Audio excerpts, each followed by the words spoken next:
Hi, I'm Mara. I've been a graphic designer for 5 years now, and I pride myself on building a career where I call the shots. 2 years ago, I started renting this two-bedroom apartment from my parents. It's the perfect setup. I pay market rate, handle my own maintenance calls, and get to maintain my independence while having a reliable landlord situation. My second bedroom is my sanctuary, a meticulously organized home office with my dual monitor setup, tablet display, and color-calibrated lighting. Every item has its place, from my professional markers arranged by color family to my reference books stacked by project relevance. This space is where I make my living. I was in the middle of finalizing designs for my biggest client when the doorbell rang. I wasn't expecting anyone, so I ignored it at first. Then came the incessant knocking. "Coming! Just give me a second." When I opened the door, there stood my sister Vanessa with 3 massive suitcases, a backpack, and that entitled smile I've known since childhood. "Surprise! I'll live here!" I blocked the doorway. "Whoa, what are you talking about? You can't just show up and announce you're moving in."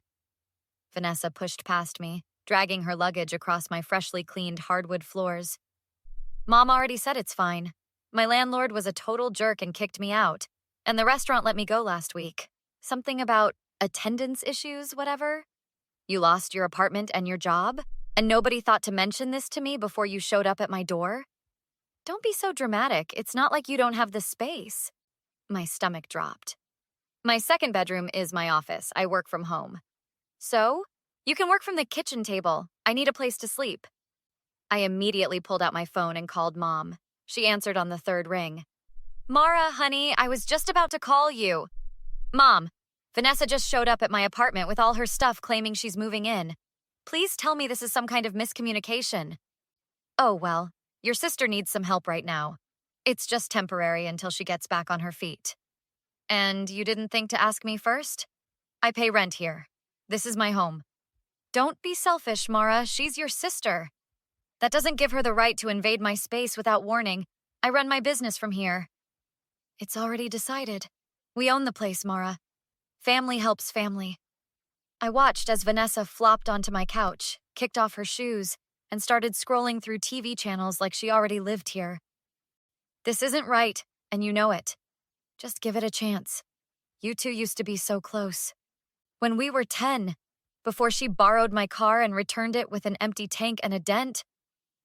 After hanging up, I stood in my living room, watching Vanessa make herself at home. This wasn't over. Not by a long shot.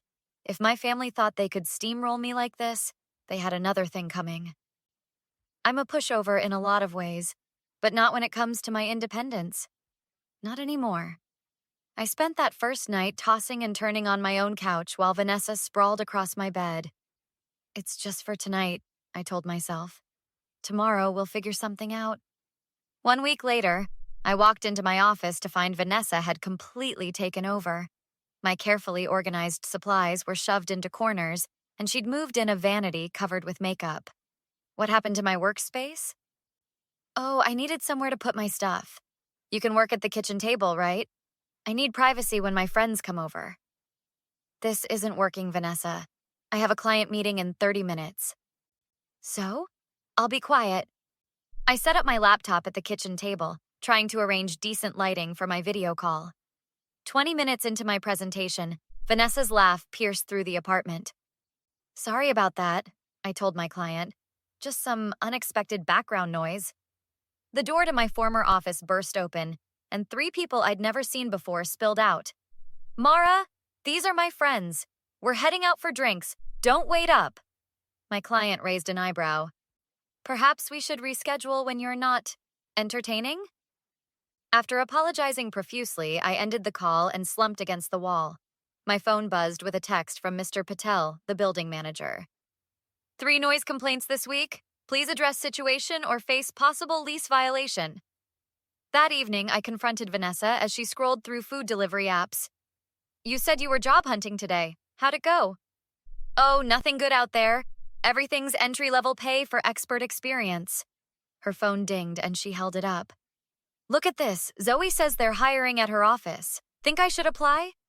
I recognized my best friend's name. "You're talking to Zoe? Since when?" "I found her number in your contacts. Figured she might know about jobs. My blood boiled. You went through my phone? Don't be so uptight. We're sisters. The next morning, I discovered Vanessa had used my professional markers for what looked like kindergarten art projects. Several $30 Copics were dried out, caps missing. These are professional tools, not craft supplies. Geez, calm down. I'll buy you new ones when I get a job. I called Mom in frustration. Diana, she's destroying my work equipment and sabotaging my client meetings. She's trying her best, Mara. Family helps family, remember? This isn't helping. It's parasitic. That's a terrible thing to say about your sister. She's going through a rough patch. After hanging up, I noticed an unfamiliar charge on my banking app. $200 at Sephora yesterday. Next to my laptop sat an opened credit card statement with my name on it. Vanessa, did you use my credit card? I needed skincare for interviews. I'll pay you back. I'd had enough. I dug out my rental agreement from the filing cabinet and began reading carefully, highlighting tenant rights as I went. The section on additional occupants caught my eye. My parents couldn't force another tenant on me without proper notification and consent. Finally, I had something to work with. Armed with my highlighted rental agreement, I knocked on Mr. Patel's door the next morning. Thanks for meeting me. I need some advice about tenant rights. Mr. Patel adjusted his glasses as he reviewed the document. Your situation is very clear. Your parents can't force another occupant on you mid-lease. This clause here explicitly states it. So I can legally ask her to leave? Yes. And if she refuses, it becomes a trespassing issue. I suggest documenting everything. I called Zoe right after, meeting her for coffee at the spot across from her real estate office. This is textbook tenant harassment, even if it's family, Zoe said, stirring her latte. Your parents might own the building, but you have a legal agreement. Mom won't listen to reason. She's completely blind when it comes to Vanessa. What about your dad? Is Richard in the loop? Dad travels so much for work. I doubt he even knows what's happening.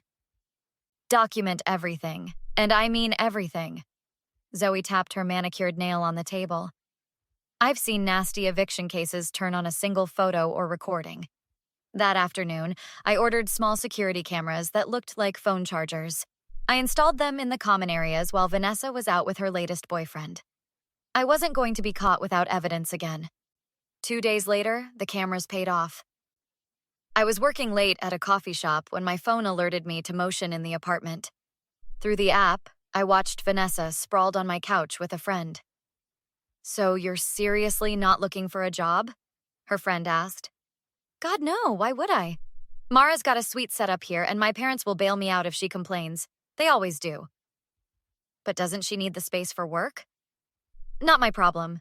Besides, Mom will never let her kick me out.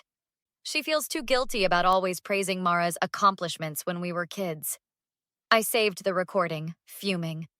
The next day, Mom made a surprise visit, bringing groceries as her peace offering. I thought we could have lunch together. Like old times. I've barely seen you since Vanessa moved in. You've been avoiding my calls. Diana busied herself arranging fruit in a bowl. You're handling things fine.